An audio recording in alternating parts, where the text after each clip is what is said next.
Shalom, good morning, shalom semuanya saudara-saudaraku yang ada di TikTok, yang ada juga di YouTube. Saya dengan senang hati menyapa saudara dengan berkata Tuhan Yesus memberkati saudara. Apapun masalah saudara, apapun persoalan saudara, saya berdoa setiap saudara tetap teguh dalam iman. Tetap bertahan di tengah persoalan.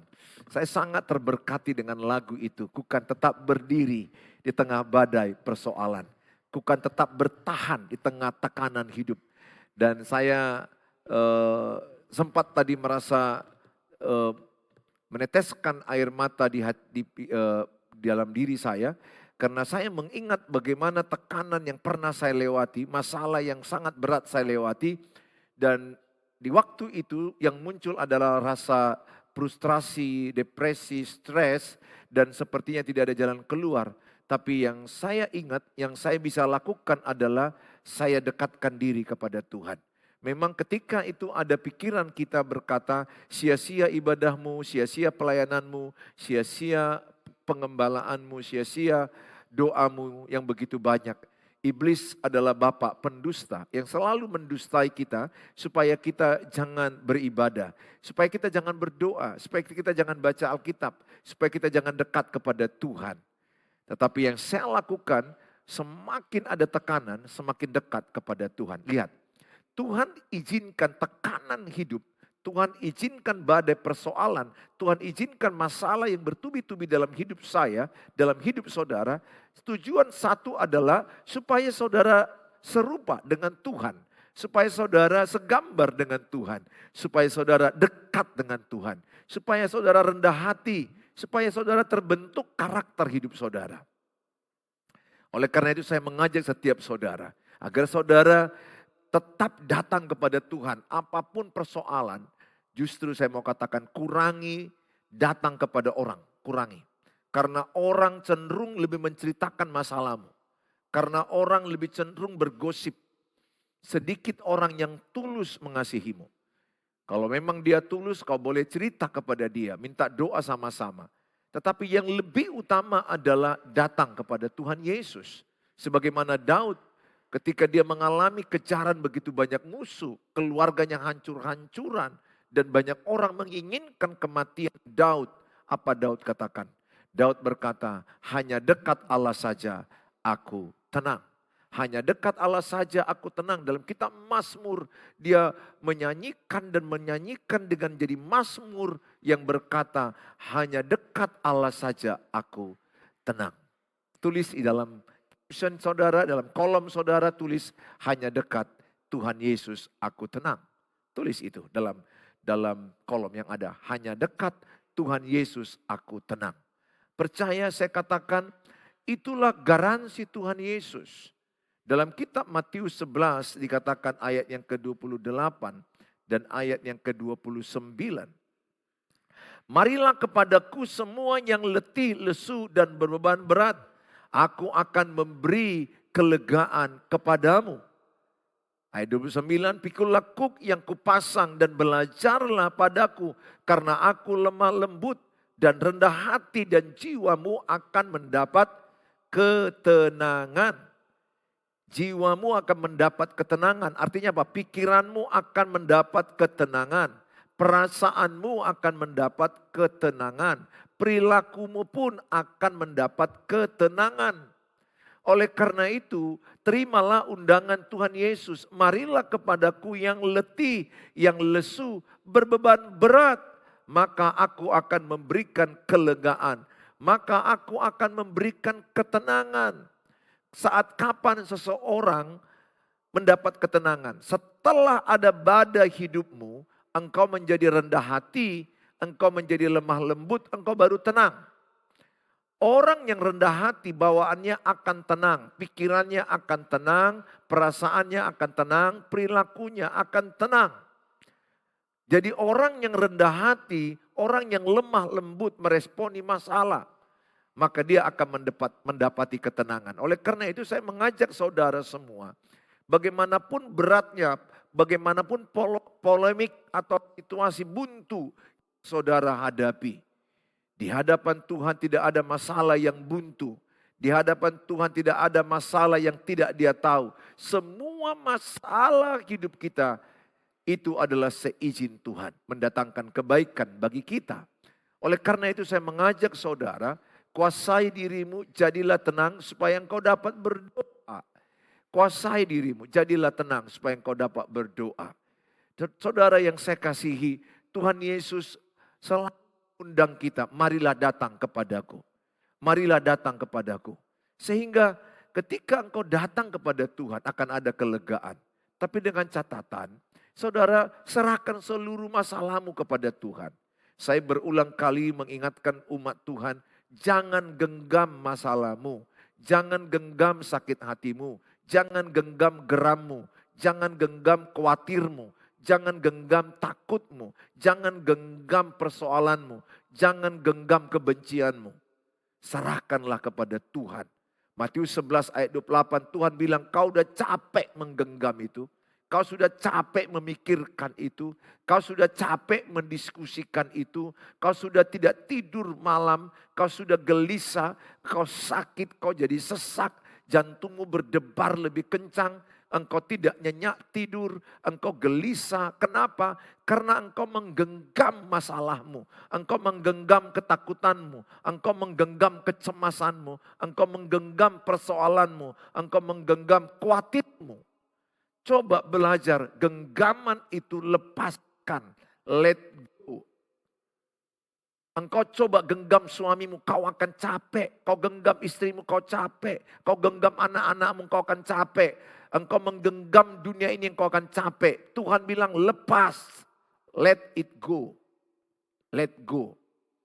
Bahkan kalau suamimu sudah pergi meninggalkanmu, let go. Biar dia pergi. Masuk Pak Pendeta, kita nggak usah cari lagi. Kita nggak harus mengejar dia lagi. Yang saya maksudkan let go di sini adalah serahkanlah kepada Tuhan. Itu bagian Tuhan. Engkau tidak bisa mengejar suamimu sampai kemana. Engkau terbatas. Habis waktumu, habis pikiranmu, habis tenagamu, habis segala-galanya ketika engkau mengejar seorang suami yang sudah pergi dengan perempuan lain. Engkau juga capek mengejar istrimu yang pergi dengan laki-laki lain. Oke lah 1, 2, 3 kali kita berjuang.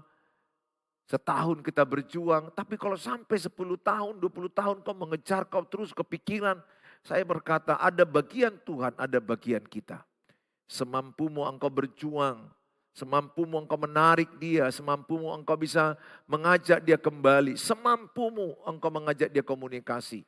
Tapi kalau sudah diblokir, karena ada yang diskusi ke saya, WA saya sudah diblokir Pak, diblokir istri saya, ada yang diblokir oleh suami saya. Kalau sudah WA-mu diblokir, mau diapain lagi? Kita udah gak bisa terhubung. Cari kemana kalau sudah diblokir? Indonesia begitu luas, dunia begitu luas. Maka saya mau katakan, bagianmu kau lakukan maksimal mencari, mengkomunikasikan, berdoa paling utama. Berserah kepada Tuhan. Berserah kepada Tuhan. Saya percaya kalau engkau berserah kepada Tuhan akan ada kemenangan. Akan ada ketenangan, akan ada kelegaan. Kenapa orang tidak tenang? Kenapa orang tidak lega? Tidak berserah kepada Tuhan.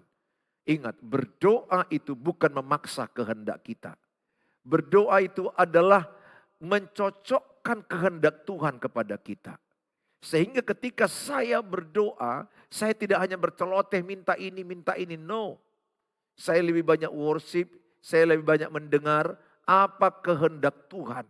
Apa rencana Tuhan di balik masalahku ini. Apa rencangan Tuhan di balik persoalanku ini. Sehingga di balik masalahku itu Tuhan selalu bicara. Di balik masalahmu ini kehendakku, ini kehendakku, ini kehendakku. Saya melatih kepekaan telinga rohani mendengar suara Tuhan. Suara Tuhan itu Alkitab, suara Tuhan itu firman Tuhan. Firman Tuhan bisa berbisik di hati kita. Supaya lewat persoalan itu kita semakin mengenal Tuhan. Lewat persoalan itu kita semakin rendah hati dan lemah lembut. Pesan saya sama saudara, jangan pernah jemu datang beribadah kepada Tuhan. Beribadah itu akan membawa kelegaan. Beribadah itu akan membawa ketenangan. Berdoa itu akan membawa kekuatan. Berdoa itu akan membawa hikmat dan solusi. Betul, kalau kita berdoa bukan langsung instan selesai, simsalabim selesai masalah kita. No. Tapi ketika engkau berdoa, kekuatan kau terima. Ketika engkau berdoa, ada hikmat, ada penyertaan Tuhan. Dan ada keyakinan bahwa semua masalah yang kita hadapi adalah berujung kebaikan. Memang sesaat kita lihat kelam, gelap, lembah. Tetapi kalau engkau berjalan terus bersama dengan Tuhan, Tuhan akan menopang engkau, Tuhan akan menolong engkau, dan kegelapan akan berubah menjadi terang. Kebuntuan akan berubah menjadi jalan yang indah bagi saudara. Saya berdoa setiap saudara adalah orang-orang yang bertahan di tengah-tengah persoalan. Ya, doa membawa kita dekat kepada Tuhan. Oleh karena itu setiap saudara saya ajak punyalah ibadah kepada Tuhan. Saya akan bacakan 1 Timotius 6 ayat 6 sampai kepada ayat yang ke-8. Dengan selalu mengingatkan hal-hal itu kepada saudara-saudara kita, engkau akan menjadi seorang pelayan Kristus Yesus yang baik, terdidik dalam soal-soal pokok iman kita dan dalam ajaran sehat yang telah kau ikuti selama ini. Ayat 7. Tetapi jauhilah tahayul dan dongeng nenek-nenek tua. Latihlah dirimu beribadah. Ayat 8. Latihan badani terbatas gunanya, tetapi ibadah itu berguna dalam segala hal. Karena mengandung janji baik untuk hidup ini maupun untuk hidup yang akan datang. Saudara, firman Tuhan hari ini mengingatkan, Rasul Paulus mengingatkan muridnya Timotius supaya terdidik dalam iman, terdidik dalam ibadah, supaya disiplin beribadah ini. Poin pertama, sangat penting disiplin beribadah. Disiplin dalam berdoa. Sangat penting saudara bangun pagi, biasakan langsung berdoa, baca Alkitab. Biasakan itu, terdidik kita, terlatih. Alkitab bilang Matius 6 ayat 33, cari dahulu kerajaan Allah dan kebenarannya, maka sekaliannya akan ditambahkan padamu. Saudara, saya mengajak setiap saudara untuk belajar terdidik dalam beribadat. Belajar disiplin dalam beribadah. Berdoa, sangat penting. Rasul Paulus, dia tahu pergumulan Timotius yang adalah gembala jemaat di Efesus. Dan Timotius masih muda belia. Banyak pengajar sesat masuk di Efesus.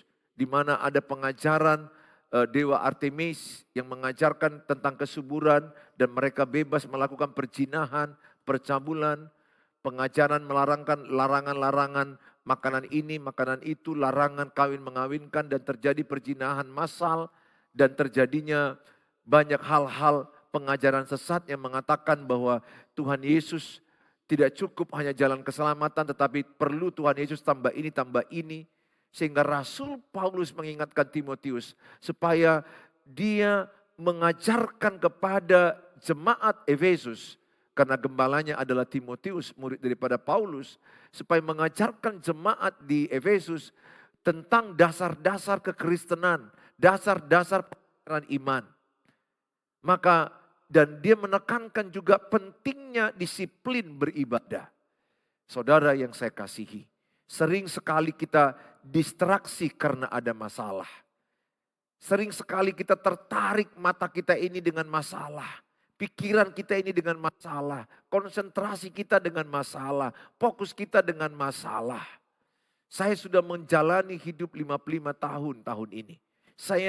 Ketika saya semakin fokus kepada masalah, semakin saya menjalani persoalan-persoalan hidup, yang saya lihat adalah saya justru makin lemah. Fakta hidup akan menarik engkau makin lemah. Fakta hidup akan membuat engkau lebih lemah. Maka pesan saya sebagai hamba Tuhan, jangan fokus masalah. Fokus kepada Tuhan. Tulis dalam kolom yang ada, saya mau fokus kepada Tuhan. Atau tulis kata-kata, saya fokus kepada janji Tuhan.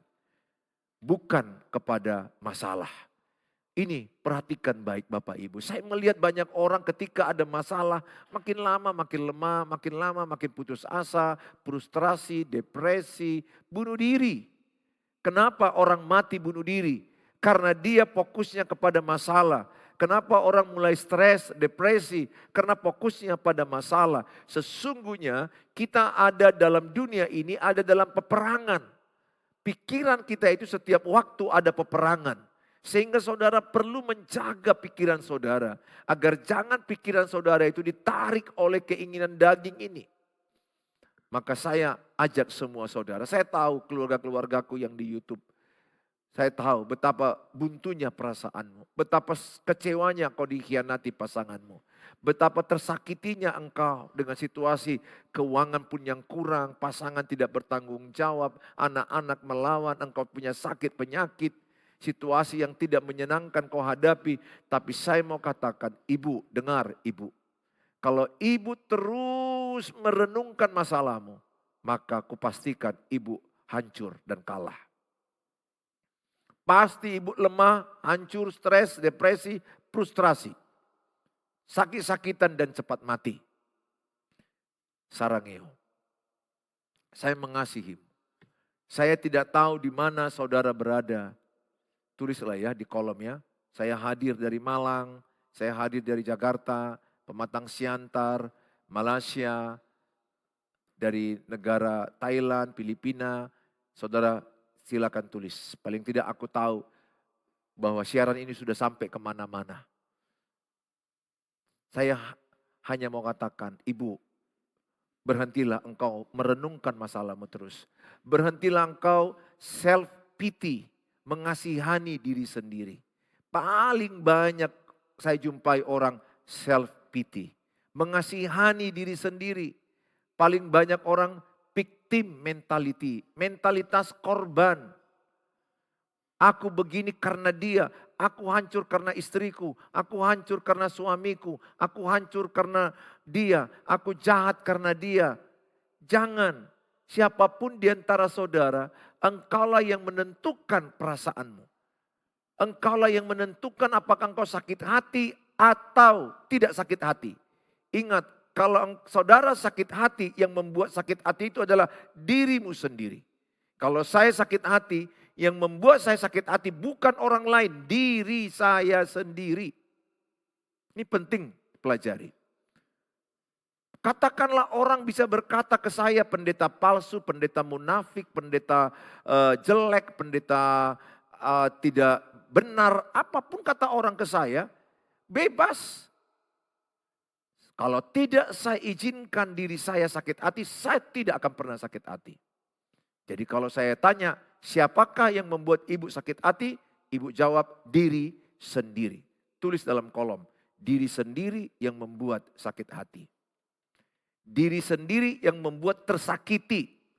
Jadi kalau pernah ada orang berkata, oh saya sakit hati. Iya, dirimu yang membuat engkau sakit hati karena kau mengizinkan pendapat orang untuk engkau sakit hati. Saya jumpai di mana-mana orang tersakiti, terkecewakan. Jangan mau ibu. Kalau ibu tersakiti, maka ibu akan tinggal kepahitan. Tersakiti terus menerus, lama-lama kepahitan.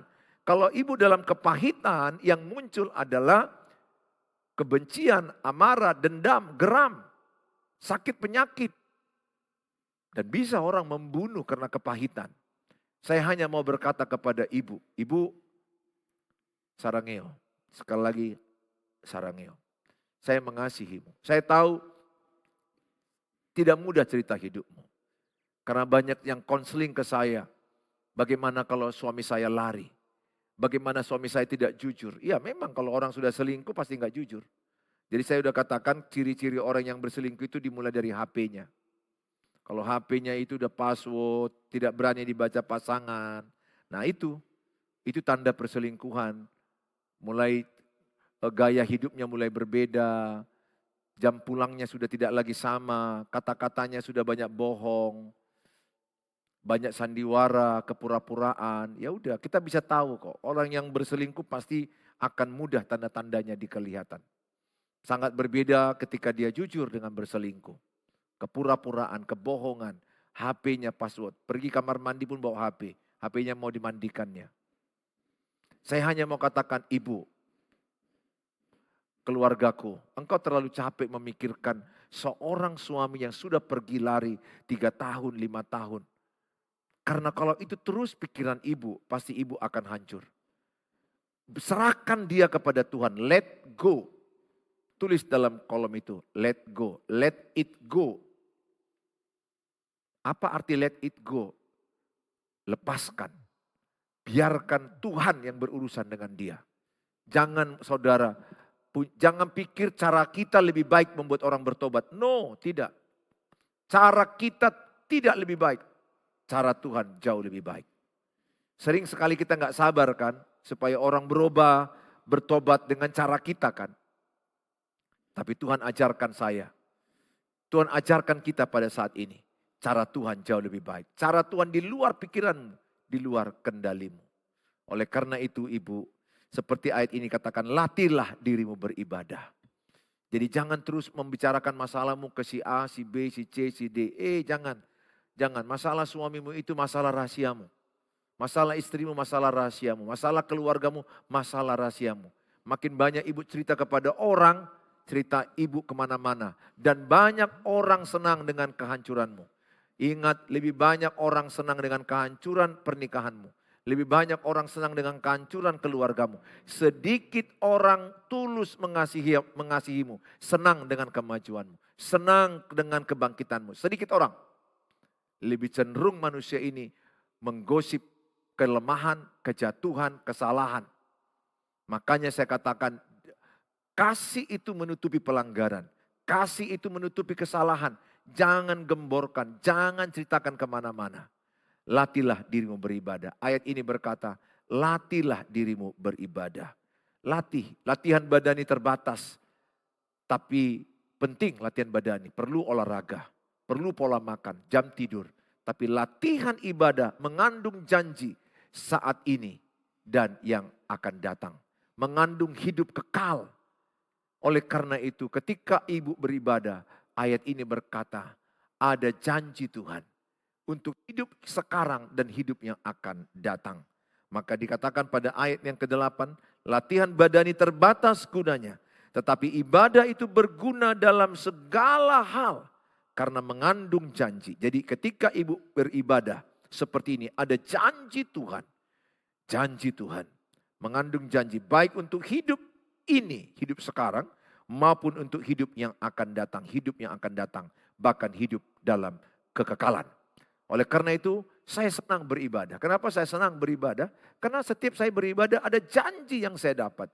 Janji Tuhan yang menguatkan saya. Berapa ribu janji Tuhan dalam Alkitab. Banyak janji Tuhan beribu-ribu. Kita bisa pegang, kita bisa hidupi.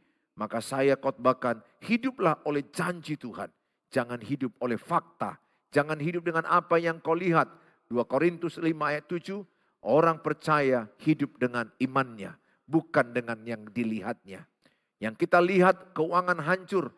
Janji Tuhan keuangan kita dipulihkan. Terus semangat bangkit dan perkatakan keuangan kami dipulihkan. Usaha kami dipulihkan. Engkau melihat keluarga hancur, pernikahan hancur. Engkau berkata suamiku bertobat, istriku bertobat, anak-anakku bertobat. Keluarga kami harmonis, rukun damai. Itu kulakukan terus. Karena kita sesungguhnya ada dalam peperangan dalam dunia ini. Pikiran kita selalu dikatakan iblis, hancur pernikahanmu, hancur anak-anakmu, hancur keluargamu, dan kau pun sakit-sakitan, dan kau cepat mati. Dan kau menjadi keluarga yang memalukan. Tuduhan iblis terus dalam pikiran kita. Tapi Alkitab memberi kita modal. Firman Tuhan memberi kita senjata. Lawanlah iblis. Lawanlah roh-roh jahat yang di udara. Dengan apa? Dengan perisai iman. Apa perisai iman? Firman Tuhan. Lihat bagaimana Tuhan Yesus mengalahkan pencobaan ketika di padang gurun. Bagaimana dia digodai oleh iblis. Iblis mencobai. Dia selalu berkata ada tertulis. Firman Allah tertulis. Makanya saya mengajak sama saudara. Jangan fokus masalah. Fokus ke ibadah. Baca firman Tuhan. perkatakan firman Tuhan. Selalu perkatakan masalah ini pun pasti selesai. Masalah ini pun pasti berkemenangan. Masalah ini mendatangkan kebaikan. Aku percaya Tuhan menyertai aku. Aku percaya Tuhan menolong aku. Yang sakit berkata, aku sehat dalam nama Tuhan Yesus. Badanku kuat dalam nama Tuhan Yesus. Obat-obat diurapi, dokter dan rumah sakit diurapi. Lihat hari demi hari dengan iman, engkau semakin sehat, semakin bekerja, jadi berkat bagi orang lain. Jangan fokus kepada sakit penyakitmu, jangan fokus kepada kelemahan tubuhmu, fokus kepada kekuatan janji Tuhan. Janji Tuhan belum terjadi, tapi percaya. Belum melihat tapi percaya, itulah iman. Jadi orang yang sakit belum melihat dia sembuh, dengan iman berkata aku sembuh. Kita yang di dunia ini meninggal dunia kemana? Ke surga, ke rumah Bapa. Kita belum melihat surga, tapi kita percaya dengan iman, aku ke surga. Oleh karena itu saya mengajak semua saudara, latihlah dirimu beribadah. Penting beribadah. Beribadah itu akan mendapatkan janji Tuhan. Beribadah itu akan mendapatkan ketenangan, kekuatan, dan kelegaan. Hikmat, solusi. Tuhan berjanji dalam kitab Maleakhi 3 ayat 18. Orang yang beribadah dengan tidak beribadah ada perbedaannya. Semestinya begitu. Hidup orang yang beribadah harusnya hidup mereka lebih terang. Lebih jadi garam dan terang dunia. Lebih jadi berkat, lebih berdampak bagi orang lain. Menolong orang lain. Pesan saya sama saudara. Latihlah dirimu beribadah. Ya, sekarang zaman sosial media, ada YouTube, saudara buka channel Suheri Gultom, dengar. Selalu ada penguatan, ada lagu-lagu pujian, penyembahan. Saudara lagi masak, saudara lagi kebersihan, saudara dengar channel yang bagus-bagus. Saya percaya diberkatilah saudara yang datang kepada Tuhan Yesus. Saya ajak semua saudara berdoa. Kalau ada pergumulan-pergumulan saudara boleh tulis di kolom-kolom.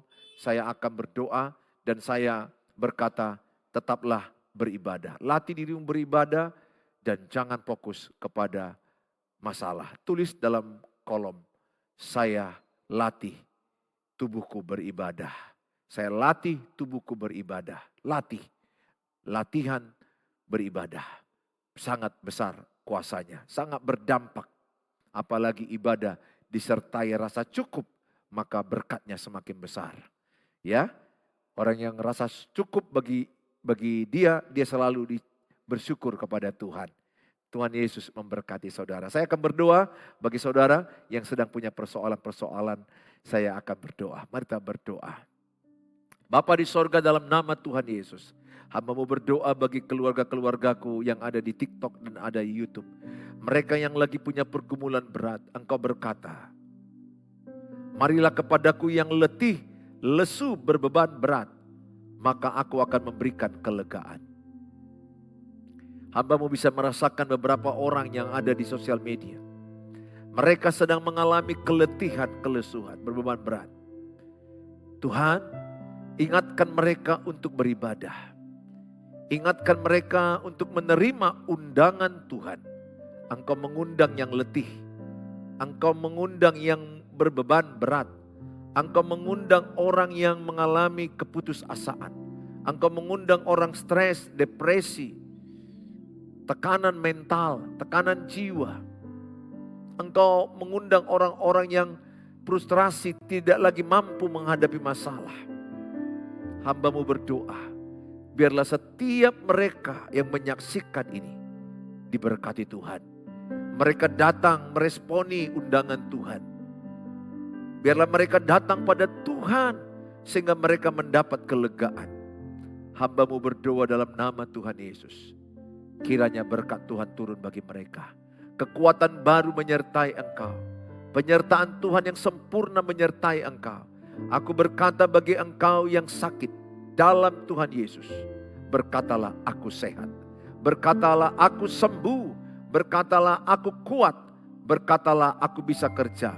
Aku bisa kumpul keluarga. Aku bisa melayani Tuhan kembali.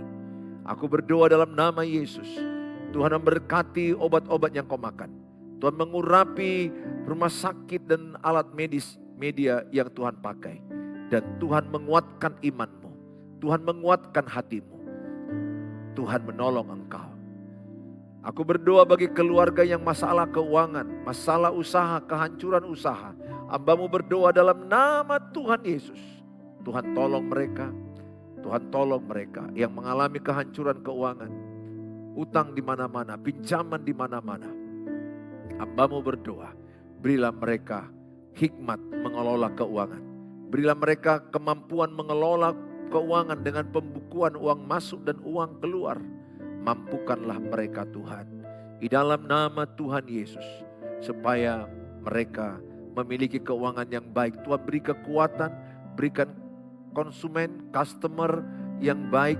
Bisnis mereka Tuhan perlancar, Tuhan tolong mereka, beri mereka kemampuan berbisnis yang baik di tengah-tengah kompetisi yang berat ini. Hamba-Mu berdoa, mereka yang sedang hancur keuangan Tuhan tolong. Mereka yang sedang butuh pekerjaan Tuhan tolong. Mereka yang sedang membutuhkan jodoh, Tuhan yang memberikan yang seiman, yang sepadan. Mereka yang membutuhkan penjualan rumah, Tuhan tolong. Tuhan datangkan para pembeli-pembeli yang akan datang. Hamba-Mu berdoa dalam nama Tuhan Yesus. Inilah doa kami. Kami serahkan dalam tangan-Mu. Kami percaya kuasa Tuhan sempurna menolong kami. Terima kasih Bapa. Biarlah tayangan ini dimanapun berada menjadi berkat bagi mereka. Khususnya bagi engkau yang sakit, letakkan tangan-Mu di bagian yang sakit. Letakkan tangan-Mu di bagian yang sakit. Hamba-Mu berdoa, pakailah tangan mereka, sehingga tangan mereka diurapi Tuhan. Dan sembuhlah. Terimalah kuasa kesembuhan. Terimalah urapan kesembuhan dengan iman dan percaya. Sembuhlah. Sakit penyakitmu lenyap. Sakit penyakitmu disembuhkan Tuhan. Tuhan tolong. Tuhan berikan engkau kekuatan. Yang belum punya keturunan, Tuhan berikan engkau kemampuan punya keturunan. Tuhan memberkati engkau. Dalam nama Tuhan Yesus kami berdoa. Mari kita ucapkan doa Bapa kami. Bapa kami yang di sorga, dikuduskanlah nama-Mu, datanglah kerajaan-Mu, jadilah kehendak-Mu di bumi seperti di sorga. Berikanlah kami pada hari ini makanan kami yang cukupnya, dan ampunilah kami akan kesalahan kami, seperti kami juga mengampuni orang bersalah pada kami. Dan janganlah bawa kami ke dalam pencobaan, tapi lepaskanlah kami daripada yang jahat. Karena Engkau yang punya kerajaan dan kuasa dan kemuliaan sampai selama-lamanya. Amin. Bawalah berkat damai sejahtera Allah Bapa, cinta kasih sempurna Tuhan Yesus Kristus, penyertaan Allah Roh Kudus menyertai saudara dimanapun berada. Dalam Tuhan Yesus yang percaya katakan amin. Amin.